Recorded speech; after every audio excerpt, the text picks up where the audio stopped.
ආයිබෝන් යාළුවනේ මගේ කලින් වීඩියෝ එකේ බේබි අයිටම්ස් කොහොමද කරගන්නේ කියලා තමයි ඔයාලට මම පැහැදිලි කරේ. ඉතින් අද බලමු ඒකේ පළවෙනි පියවර විදිහට බේබි නැප්කින් එකත්, බේබි ෆ්‍රොක් එකත්, බේබි ටවල් එහෙම නැත්නම් බේබි චේන්ජින් මැට් එක කොහොමද නිර්මාණය කරගන්නේ කියලා. ඉතින් මම මේ මල් පීස් 36 පළලින් රෙද්ද අරගෙන දෙකට නමාගෙන තියෙනවා. 36 පළල ගත්තාම අපිට පුළුවන් වෙන්නේ 18 නැප්කින් එක තමයි නිර්මාණය කරගන්න. ඉතින් නැප්කින් එනවා අඟල් 20 20 එහෙම නැත්නම් 22 පළලින්. ඉතින් බබා පුංචිම කාලෙදී අන්දන්නේ අඟල් 18 සයිස් එකෙන්. ඊට පස්සේ බබා වැඩෙද්දි අඟල් 20 වැඩි කිරීම 20 නැත්නම් 22 වැඩි කිරීම 22 විදිහට නැප්කින් නිර්මාණය කරගන්න පුළුවන්. ඒ වගේම තනිපට අරගෙන සිංගල් විදිහටත් දෙපට හිටින් අරගෙන ඩබල් විදිහටත් නිර්මාණය කරගන්න පුළුවන්. ඒ අනුව ඔයගොල්ලන්ට මේක බිස්නස් එකක් විදිහට කරනවා නම් මිල නියම කරන්නත් පුළුවන්. ඉතින් මේ ආකාරයෙන් කොටස් දෙකක් අඟල් 18 වැඩි කිරීම 18 කොටුවක් තමයි මම මේ අරගෙන තියෙන්නේ. ඊට පස්සේ මම මේක කරන්නේ ඕලොක් කරන එක.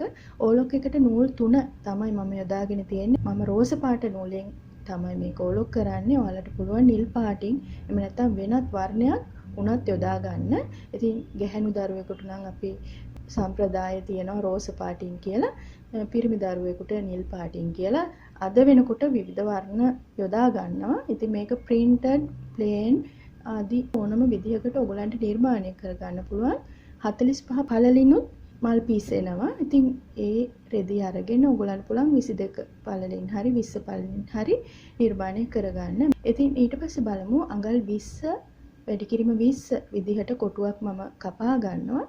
පුංචිම සයිස් එකට බේබි ෆ්‍රොක් එක නිර්මාණය කරගන්න විදිහ තමයි මම මේ පෙන්නන්නේ. අඟල් 20 කොටුවක් අපි නිර්මාණය කරගෙන කපා ගත්තාම මේක ලේසියෙන් අපිට කරන්න පුළුවන්. ඔයාලා මේක බ්ලොක් එකක් හදා ගන්නවා නම් කඩදාසි ෂීට් එකක අඟල් 20 එහෙම නැත්නම් අඟල් 22 එහෙම නැත්නම් අඟල් 24 සයිස් එකෙන් ඔයගලන්ට පුළුවන් මේකත් සයිස් කරන්න.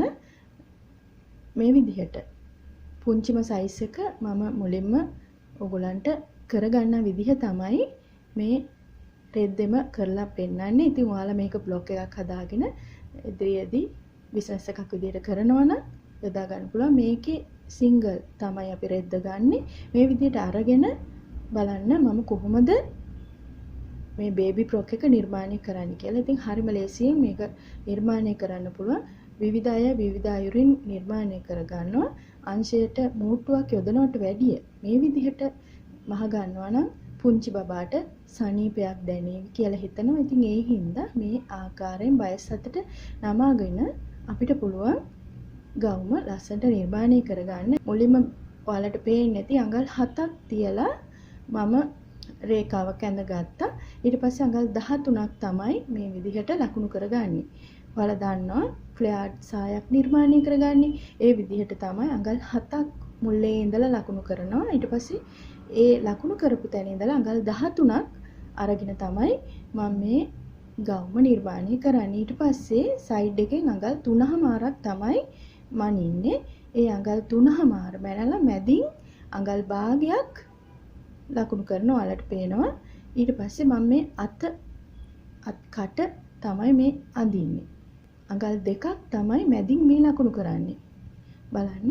ඊට පස්සේ මැද මූට්ටුව දෙපැත්තට අඟල හිටන විදිහට අඟල් 2ක් තමයි ලකුණු කරලා කර තමයි මම මේ ඇඳගත්තේ. රවුම් ආකාරයෙන්. ඊට පස්සේ මම මේක කපනවා. අත් දෙක කපලා ඉවරලා කර කපන්න කලින් මම මේ එකක් මත එකක් හිටින විදිහට තියලා එක දිගට මේ ඉදිරිපස හා පිටුපස කපනවා. බලන්න දිගහැරියාම තියෙන විදිය මෙන්න මේ විදිහට තමයි තියෙන්නේ. ඉතින් හරිම ලේසියෙන් කපා ගන්න පුළුවන්. මේක අඟල් 12ක් උසට ගත්තත් ප්‍රමාණවත් අඟල් 13ක් තමයි මම ගත්තේ.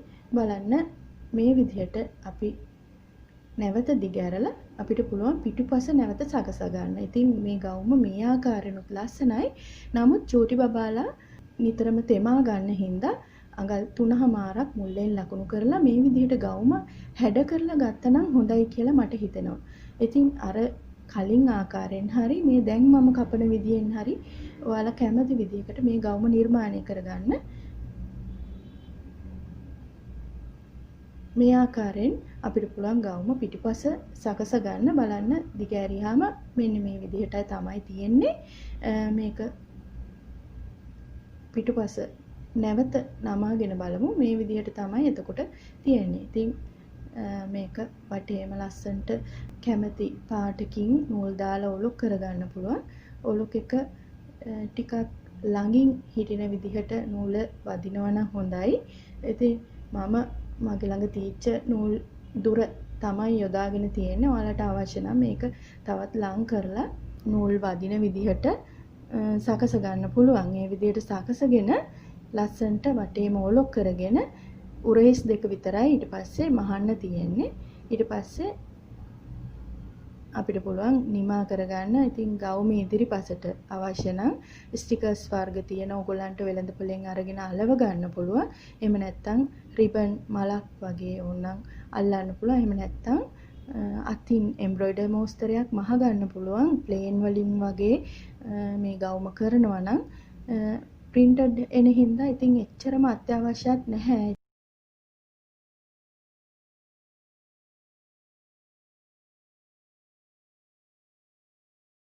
ඉතින් මේ විදිහට තමයි අපි ගවුම නිමා කරගන්නේ වටේටම ඔලොක් කරගෙන.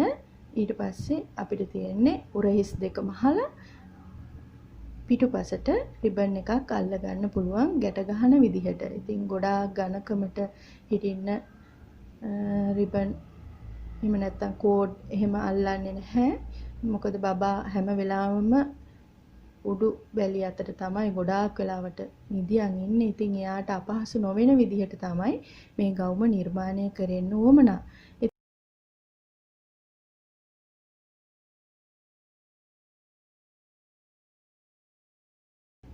ඉතින් දැන් මම උරහිස්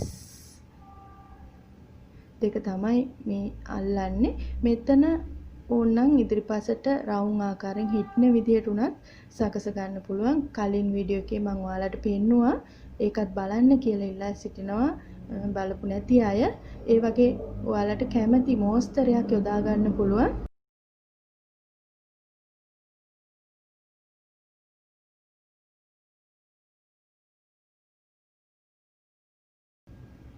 ඉතින් මේ ආකාරයෙන් තමයි ගවුම මහල යොරුනහම දිස් වෙන්නේ. ඉතින් මේකට රිබන් එකක් පිටුපසට සෙට් කරන්න පුළුවන්. කර බෙල්ල ළඟටම කපනුවමනා නැහැ. බබාට ඒක බෙල්ලට අපහසුයක් වෙයි. ඒ හින්දා තමයි ඉදිරිපස හා පිටුපස එක ගානටම කපා ගන්නෙ. ඊට පස්සේ මේ විදිහට පුළුවන් අපිට රිබන් එකක් අල්ල ගන්න. ඉතින් මෙතෙන්ට කෝඩ් එකක් එහෙම නැත්නම් ඝනකම් විදිහට යොදා ගන්න නරකයි. ඒක බබාට අපහසුයි. චූටිම බබෙක් හින්දා බබා ටිකක් ලොකු වෙද්දී ඇත්තටම මේ බ්ලොක් එකම ඔයගලන්ට පුළුවන් පයිපින් එකක් යොදාගෙන උනත් ලස්සනට මහ ගන්න. ඉතින් ඒක මාස 4ක්වත් වෙන්න ඕන බබා. ඒ වගේම මේකේ උස මීට වැඩි කරලා ගන්න ඕන. අඟල් 15ක් 16ක් වගේ උසට ගවුම ගන්න ඕන. ඉතින් එහෙම ගන්න ඒ මම තියාගත්ත විදිහටම නවලා ඔයගලන්ට පුළුවන් අඟල් 10ක් විතර පහලට ගන්න මුල්ලේ ඉඳලා. මම මේ ගවුම ගත්තේ මුල්ලේ ඉඳලා අඟල් 7ක් අඟල් 10ක් විතර පහලට අරගෙන ගවුම නිර්මාණය කරන්න පුළුවන් ඔයාලට.